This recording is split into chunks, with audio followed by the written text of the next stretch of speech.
Bonjour à tous, bonjour Caroline, bonjour Sophia. Bonjour.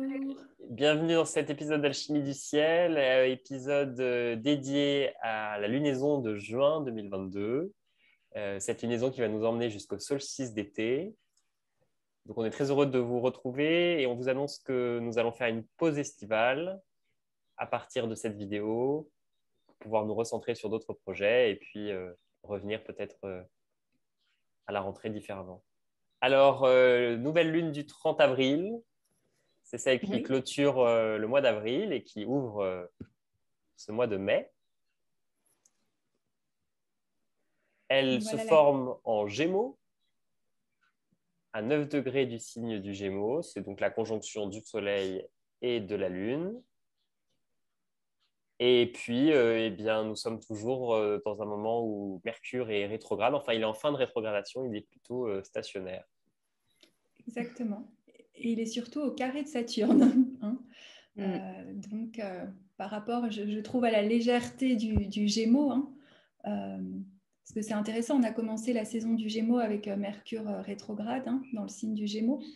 Euh, donc peut-être il y a quelque chose par rapport à notre communication, non, notre façon de nous exprimer, nos idées, nos projets, hein, qui à la fois freinés et peut-être demandent aussi, pendant ce temps d'incubation, de trouver une forme de maturité ou une autre forme, hein, une autre structure, un autre squelette. Moi, ça me fait souvent penser Saturne aussi un peu au squelette qui sous-tendrait un peu nos façons de penser ou nos façons de voir les choses, hein. Et je me dis, pour pas vivre Saturne que dans le négatif ou se sentir bloqué ou pas arriver à exprimer certaines choses, je trouve qu'il peut aussi nous aider à gagner en sagesse, à gagner en maturité. Je trouve qu'il vient mettre une densité dans le Gémeaux. Je ne sais pas si vous voyez ce que je veux dire. Là où le Gémeaux est là, il demande de la profondeur, quoi. Il demande que... On ne dit pas n'importe quoi. Enfin, je ne dis pas que le Gémeaux dit n'importe quoi, Thomas, mais... Un peu. Ça peut être aussi... mais non, non, mais ça non, peut je te être, chatte. ça peut être aussi peut-être conscientiser nos attachements relationnels ou, ou mentaux qui nous retiennent encore dans une forme de passé saturnienne. Oui, j'aime bien ça. Et donc, il y a une idée de, par la rétrogradation, un nécessaire détachement. J'ai toujours cette image de il faut détacher le cheval de la barrière avant qu'il parte au galop. Oui, ce qui est intéressant, c'est que dans la mythologie, hein, je crois que Castor et Pollux étaient des cavaliers de chevaux, hein. Ils étaient liés aux chevaux, hein. J'avais lu, je ne sais plus exactement le mot, parce que je ne suis pas assez douée en équitation, mais il y avait ce lien aux chevaux, hein. Et il y a souvent cette métaphore, hein, du chariot, qui sont aussi comment le cavalier doit dominer un peu, pas dominer, maîtriser peut-être aussi ses pensées, hein. Ouais. Ce Mercure, ouais, au carré de Saturne et au trigone de Pluton aussi. Oui. Ça me fait penser à l'idée de peut-être cette rétrogradation qui nous a amené à tester aussi nos limites. Jusqu'où, et là maintenant avec cette lunaison qui commence avec ce Mercure au carré de Saturne et au trigone de Pluton, peut-être quelque chose comme jusqu'où est-ce que je peux aller pour me transformer et jusqu'où je ne peux pas y aller, au-delà. Et puis, avec ce carré de Saturne aussi, quelque chose de l'ordre de est-ce que ce que j'essaie de faire, ce que j'essaie d'être, combien est-ce que ça va me coûter aussi et qu'est-ce que ça va me coûter à moi dans ma vie. Ce carré de Saturne, enfin de Mercure à Saturne, il y a quelque chose comme cette symbolique oui, de devoir réduire quelque chose aussi. Et peut-être c'est ça aussi dans l'idée de limite et de devoir couper avec quelque chose. Et en même temps, avec le trigone à Pluton, le coup. C'est peut-être aussi en fait... Mercure est en taureau au plus, oui. C'est peut-être aussi en fait accepter, parce qu'il y a une certaine inertie dans le taureau, donc c'est peut-être aussi accepter ce qui nous entrave actuellement comme faisant partie de notre vie actuelle et de l'étape d'évolution qui est la nôtre. Oui.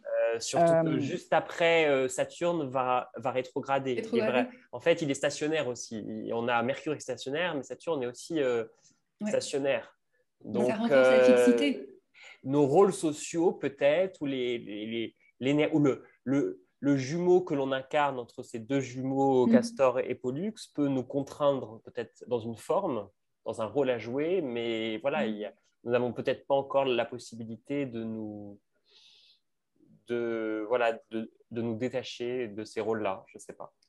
Oui, mais ce qui est intéressant aussi, c'est que la veille, il y a Jupiter, Mars en bélier qui sont conjoints, je crois, exact, et qui sont au sextile de la nouvelle lune. Donc, est-ce qu'il n'y a pas aussi quelque chose qui a cette impulsion de vouloir ouvrir de nouveaux sentiers qui viendrait plus d'un mouvement et justement peut-être de prendre conscience que vraiment la fixité, elle se trouve au niveau du mental et que le mental nous empêche de créer de nouveaux possibles, de nouvelles actions ou une mise en mouvement. Donc, est-ce que ce n'est pas nécessaire cette contrainte de Saturne? C'est souvent quand on est contraint par quelque chose, c'est là où à un moment donné, on se dit mais c'est la beauté de Saturne, je me responsabilise et j'y vais, je coupe, quoi. C'est la faux quand même, Saturne, je coupe ses idées, quoi. Je coupe ses mémoires aussi.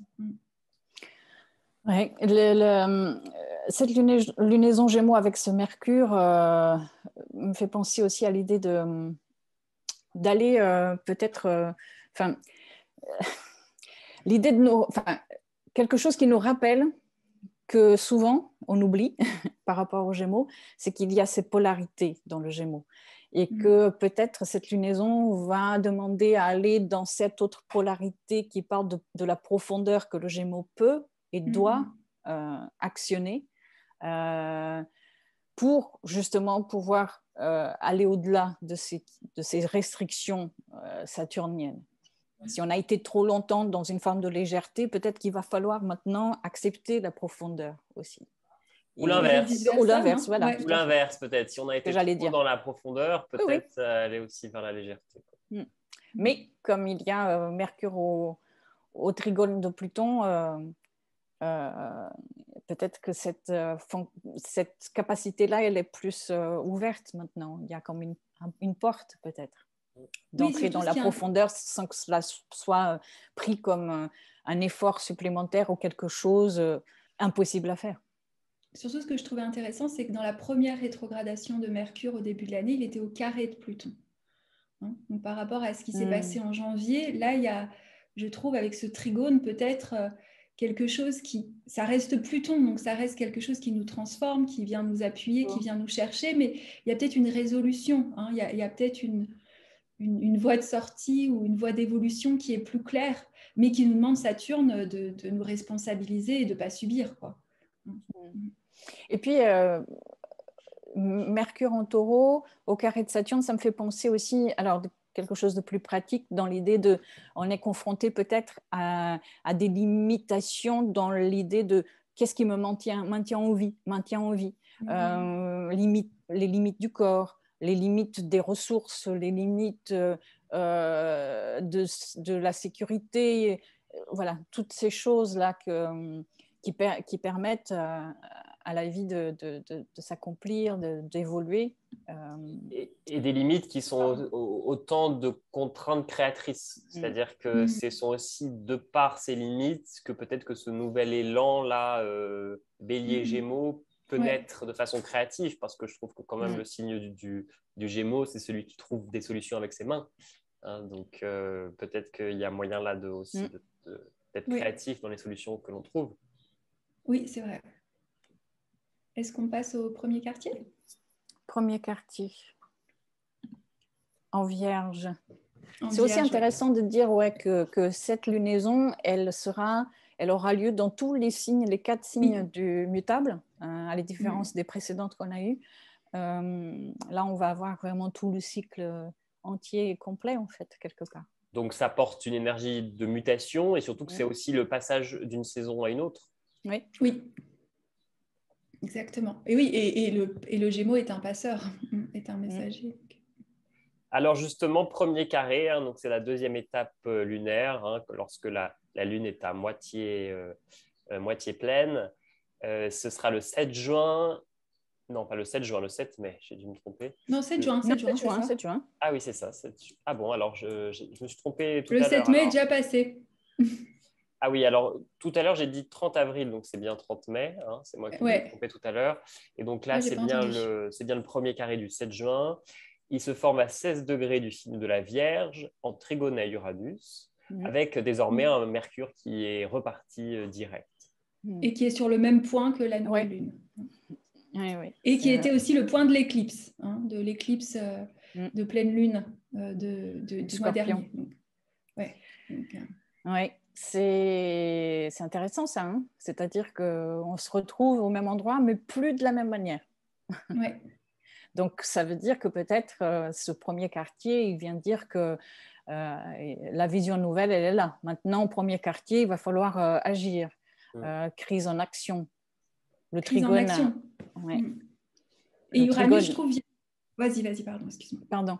Le trigone à Uranus, oui, il vient peut-être parler de cette liberté créatrice, une forme d'originalité, voire une radicalité aussi qui peut être présente pour ce premier quartier. Oui. Ouais, est-ce que c'est une radicalité ou est-ce que c'est juste parce que la Vierge est aussi peut-être dans, je ne sais pas, dans une certaine mesure. Donc, radical, ça peut être vu de plusieurs manières. Si on va à la racine, radical veut dire racine, justement. Donc, on peut être dans la radicalité dans le sens de se libérer de quelque chose et d'être quelque chose de totalement différent de ce que cela a été. Mais on peut aussi aller à la racine pour réinventer cette chose, sans forcément être dans un rejet du passé, mais faire avec le passé quelque chose de nouveau. En tout cas, ce qui est intéressant, c'est qu'on part d'un aspect plutôt à Saturne, plutôt donc une nouvelle lune qui est plutôt saturnienne, à là une ouverture qui est plutôt uranienne, donc en possibilités nouvelles, en créativité aussi, puisque Vénus va rejoindre Uranus le 12 juin, quelques jours après, et d'une certaine manière, l'aspect est déjà là. Donc, c'est aussi comment est-ce que je vais mettre en place dans la matière, dans la terre de la Vierge et du Taureau, des solutions créatives à partir de ce que j'ai intellectualisé et communiqué. Oui, et en plus, Uranus est en conjointe à Pallas Athéna, et Pallas Athéna, c'est le principe de l'intelligence créatrice. Elle a aussi, tout comme Uranus, un côté visionnaire, stratège aussi. Donc c'est intéressant parce que la lune en Vierge qui cherche un ordre, tu sais, ou fait un plan, et là il y a cette tonalité Uranus, Pallas Athéna, Vénus qui lui demande cette créativité du plan, cette créativité aussi dans la stratégie. Et on le verra avec Mars Chiron qui s'approche en conjonction, peut-être qu'il nous est vraiment aussi demandé de se mettre en mouvement, non seulement dans ce qu'on voit, mais dans l'application d'une manière différente, je trouve, plus innovante. Oui, mais on voit bien cette idée de toujours ce Mercure qui est donc le maître aussi de ce premier quartier, comme il l'était déjà de la nouvelle lune, toujours dans cette conversation, dans ce dialogue avec Saturne et Pluton. C'est pas rien. Et donc c'est vrai que voilà, il y a ce que tu viens de dire, toute cette nouvelle créativité aussi qui vient très certainement maintenant nous demander, donc comme tu dis, mettre en mouvement, d'agir quoi en fait. Oui. Même si cette action peut être blessante, peut-être. Elle peut être blessante. Oui, tu as raison. Mais est-ce qu'elle peut pas aussi nous aider à nous désidentifier de la blessure? Parce que moi, je trouve que Chiron, depuis longtemps, est en bélier, tu sais, avec cette idée qu'on s'identifie beaucoup à notre blessure. Et est-ce que Mars pourrait pas être aussi, à un moment donné, le héros qui va couper la tête à justement cette monstruosité de Chiron, parce qu'il se sent monstrueux en nous montrant quelque chose et en se disant, bon, bah, pour avancer, j'accepte que des fois, je suis un peu boiteux, mais j'y vais quand même, quoi. Oui. Avec une vigilance à ne pas tomber justement dans le côté peut-être victimaire de cette lune en Vierge opposée à Neptune, qui peut aussi être dans le côté peut-être victimaire de la blessure. Donc c'est j'ai été blessé, mais je ne suis pas comme ma blessure. Bah, je me désidentifie. Moi, je trouve que Mars, il peut aussi aider à couper les têtes auxquelles on s'est identifié. Et avec Chiron, moi, je ne sais pas vous, mais Chiron en bélier depuis le début, on le voit sur les réseaux, on s'identifie soit au thérapeute, soit à la blessure. Il n'y a qu'à regarder Instagram où on est obligé de marquer « je suis ta-ta-ta-ta-ta-ta-ta-ta ». Oui, mais parce que c'est tout le temps ce qui revient, mais comme le dit Mélanie Reinhardt, et dans la vidéo que j'avais faite, Chiron parle aussi de penser autrement.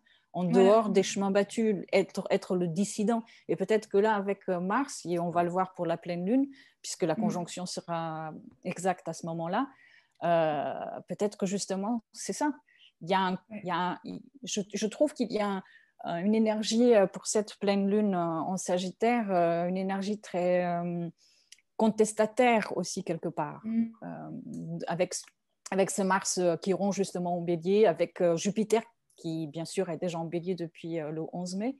Donc il y a pas mal d'énergie qui est en train cette pulsion de vie qui est là, qui cherche à émerger, et Mars là, il peut être assez, il peut donner cette impulsion là qui manquait. Voilà. Oui, c'est-à-dire que c'est peut-être... Oui, alors je reprécise peut-être juste quand c'est la pleine lune, c'est le 14 juin. Elle se forme à 23 degrés du signe du Sagittaire, à l'opposition avec le Soleil qui est en Gémeaux. Et donc, c'est cet axe Gémeaux-Sagittaire qui est réveillé avec un bélier bien occupé, puisque donc, Jupiter, le maître de la pleine lune, est toujours en bélier, et qu'on a en effet cette conjonction exacte, presque, à moins d'1 degré entre Mars et Chiron. Ça nous ramène peut-être vraiment au sens de Chiron, à ce centaure blessé, parce que le lien avec le Sagittaire est quand même très fort lorsqu'on pense à Chiron. Donc, c'est aussi par la blessure que va naître peut-être l'impulsion à aller ailleurs. C'est la blessure qui nous relie aussi à l'injustice et qui nous pousse à réclamer. Oui. En tout cas, il y a quelque chose qui nous pense, il y a une énergie qui peut nous pousser justement à clamer notre identité envers et contre tous en bélier. Oui. Et le carré de Neptune pourrait être aussi une dissolution, mais une forme de pardon aussi. Tu sais, de quelque chose qui a été... ce que je trouve la blessure justement du Sagittaire, on revient depuis le début à nos pensées, à nos croyances, mais c'est aussi des blessures conceptuelles, des blessures héritées d'une manière de voir le monde. Et est-ce que Neptune n'aide pas aussi, même si nous dit c'est seulement en acceptant de dissoudre tout, quoi, et de pardonner finalement pour s'ouvrir à la grâce, pour s'ouvrir à autre chose.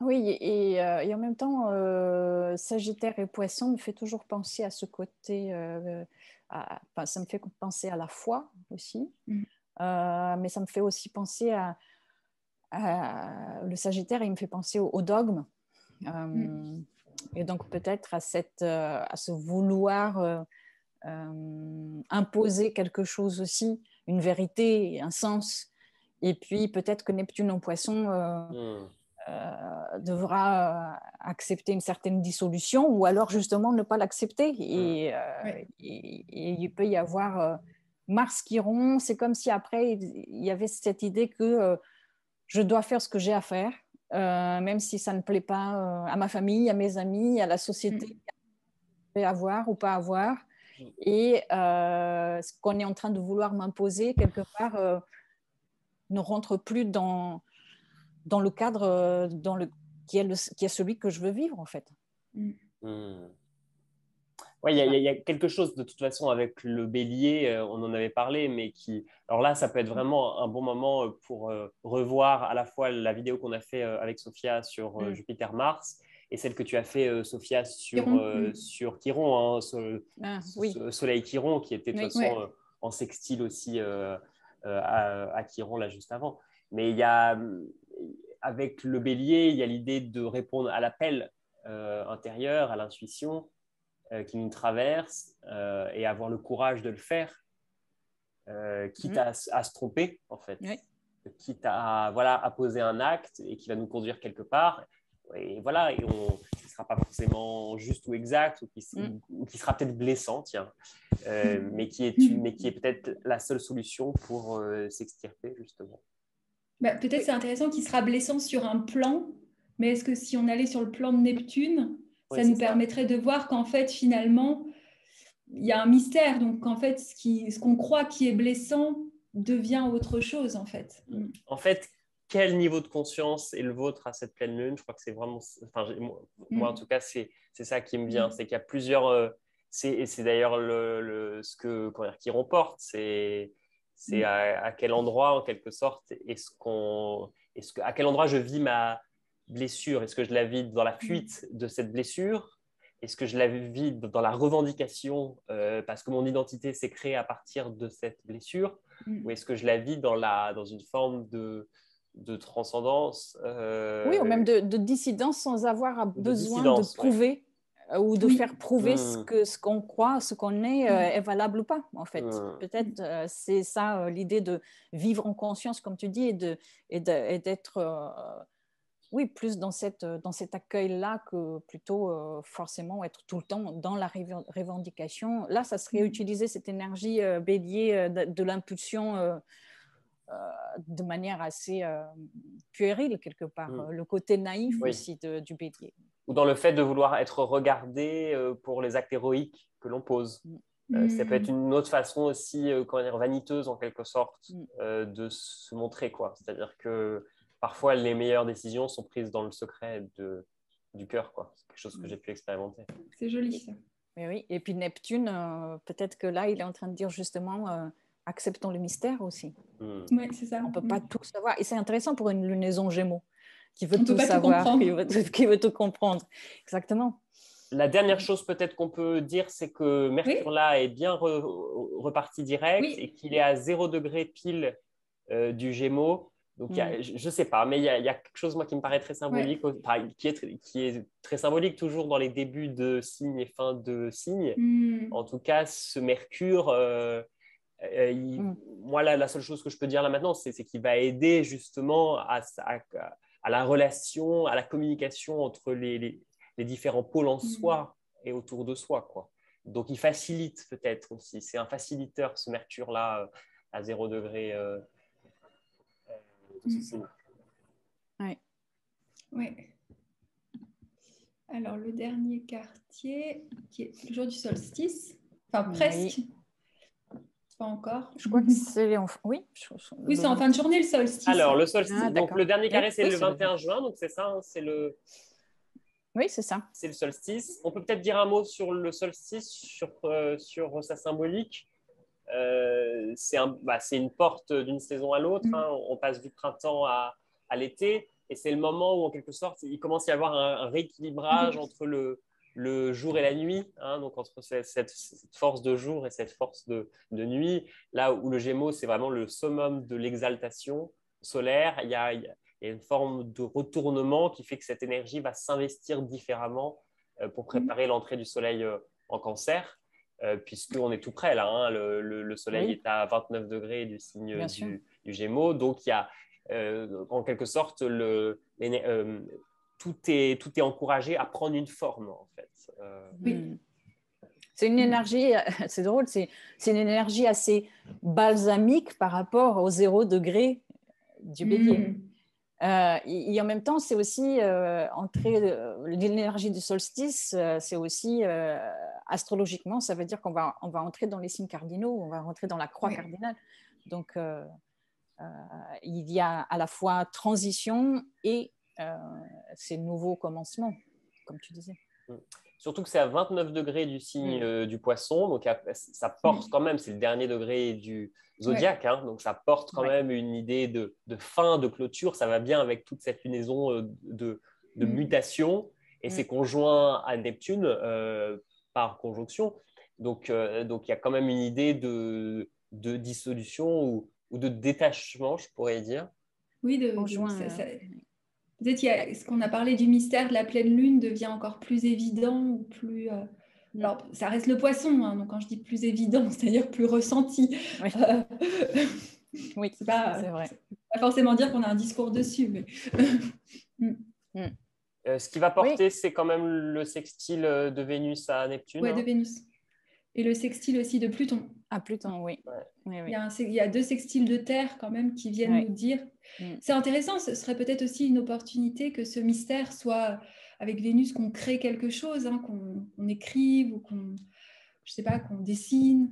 Peut-être aussi cette lunaison, je trouve, pour la terminer, tu sais, de ce qu'on a. Comme un acte symbolique un peu, c'est-à-dire un petit peu, libère par un acte symbolique, une création, Bah oui, surtout que souvent le solstice, je sais que les gens aiment bien faire des choses. Là, je trouve qu'il il pourrait y avoir pour ce passage avec Vénus en taureau, de trouver une forme ou de faire ça dans un chaudron, je ne sais pas, c'est quelque chose. Oui, il y a cette dernier quartier entre les deux planètes qui gouvernent le poisson, Neptune et Jupiter. Et qui, quelque part, toute cette conjonction-là, large, mais elle est là, elle soutient le trigone de Vénus-Pluton. C'est intéressant, ça. Vénus qui est dans son signe et qui est exaltée dans le signe des poissons aussi. Donc, je pense qu'elle est très forte, cette Vénus, pour ce dernier quartier. Et elle est encore plus forte dans cette conversation avec Pluton. Elle est elle est totalement là, la reine des enfers, quelque part, dans sa pleine Oui, force. et elle est aussi dans sa sensualité, dans sa richesse et son abondance. Justement, c'est comme si on était passé d'une énergie assez mentale, assez tracassée au niveau du mental, c'est vrai. parce qu'on avait Mercure carré Saturne, on ne l'a pas dit, mais ça peut être aussi les angoisses mentales, vous savez, cette espèce de on broie du noir. Et là, la Vénus en taureau, avec Neptune, elle nous dit, mais regarde cette belle saison qui t'entoure et voilà, et cette richesse de la nature et tout ce qu'elle t'apporte. Elle reste en carré à Saturne, mais bon, il s'en va, il se défait. Oui, il est rétrograde surtout, lui. Oui. Il est rétrograde, donc c'est justement peut-être cet étau qui se dessert par le contact avec l'abondance. C'est ça, c'est vraiment un étau qui se dessert. Ouais. Et, j'aime bien cette idée. Ce qui est intéressant, vous avez vu, c'est que finalement, on passe d'une nouvelle lune et d'un premier carré sous l'énergie de Mercure et de Mercure rétrograde à une pleine lune et un dernier carré avec un Jupiter, qui sont tous les deux sous la maîtrise du Jupiter Bélier.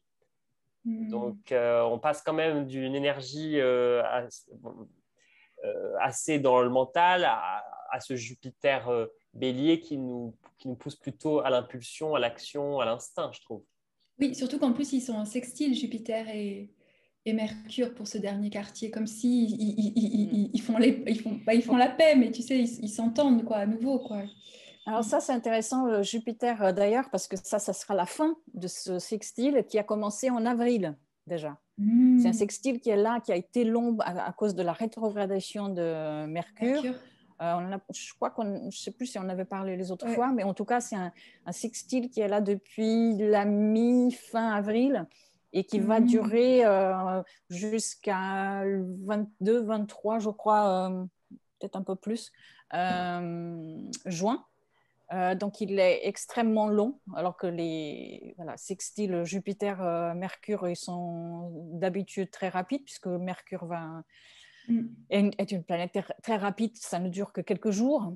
Et là, vous imaginez bien que cet endroit-là de fin taureau, début gémeaux et début bélier ont été comme ça dans un dialogue fort pendant ces 2 mois. Donc, quel est maintenant ce dernier message que Mercure ramène de cette conversation avec Jupiter? C'est intéressant, ça aussi. Donc ça, je trouve que ça serait important d'aller voir qu'est-ce que nous avons mis en mouvement depuis avril, qui, pendant la rétrogradation de Mercure, nous a un peu fait avancer et reculer, ne pas savoir trop où on va, être un peu à la fois dans le vide et en même temps tout d'un coup dans le plein, jupitérien aussi. Et peut-être maintenant, il y a une sorte de résolution avec ce dernier quartier. Je ne sais pas ce que vous en pensez. Non, si, c'est ce qui est. Ah, on ne t'entend plus, Thomas. Ah oui. T'es en mute. Oui, j'ai mis mon micro en mute, pardon. Ce que je voudrais ce que je voudrais redire aussi, c'est peut-être que le principe jupitérien, c'est un mental élargi, c'est un mental qui se nourrit des expériences, des synchronicités, des signes qu'il reçoit en abondance. Donc j'ai l'impression qu'il y a aussi un peu, c'est dans la continuité de ce que je disais, mais il y a l'idée de lâcher le côté mental pour s'ouvrir justement au au flot, que la vie veut bien nous... Dans la légèreté de ce Mercure qui est retourné en Gémeaux, qui est justement dans une liberté et un flot peut-être naturel. Oui, ça me fait penser que Jupiter-Mercure ici, par rapport aux Gémeaux et aux Béliers, ça vient de dire ce que tu dis là, dans l'idée d'accepter aussi une certaine spontanéité et de ne pas tout devoir mettre dans des cases et que tout soit exactement... donc le flow, comme ça, a montré... Donc là, on termine juste peut-être en disant que donc, Saturne est rétrograde et progressivement, de toute façon, toutes ces planètes vont rétrograder. Et c'est peut-être ce que l'été va nous apporter. C'est un Saturne rétrograde, un Jupiter rétrograde qui va revenir en Poisson, comme on l'avait décrit dans la vidéo avec Sophia. Et puis voilà, quelques aspects forts avec Uranus aussi qui vont se produire cet été, notamment regarder la conjonction Mars-Uranus nœud nord de début août, qui va être un moment très important dans le signe du Taureau. Oui, voilà. Et puis, juste dire, pour les personnes qui n'ont pas regardé cette vidéo qu'on avait fait sur Jupiter, l'entrée de Jupiter en Bélier, Jupiter-Mars, elle n'est pas valable qu'uniquement là maintenant, elle est valable même jusqu'à l'année prochaine, puisqu'on parle de Jupiter en Bélier. Donc voilà, si vous ne l'avez pas encore regardé, vous pouvez aussi la regarder dans les mois à venir, et puis peut-être cela vous donnera plus d'informations et vous permettra peut-être de mieux comprendre ce transit de Jupiter en Bélier, et peut-être que cela fera plus sens aussi dans les mois à venir. Voilà les amis, on n'a jamais été aussi bavard que pour cette dernière vidéo, qu'on a plaisir à faire je crois. Et puis donc on fait une pause estivale, on vous souhaite un bel été et puis on vous tiendra au courant de ce que l'on fait pour la rentrée. Merci à tous. Merci à vous.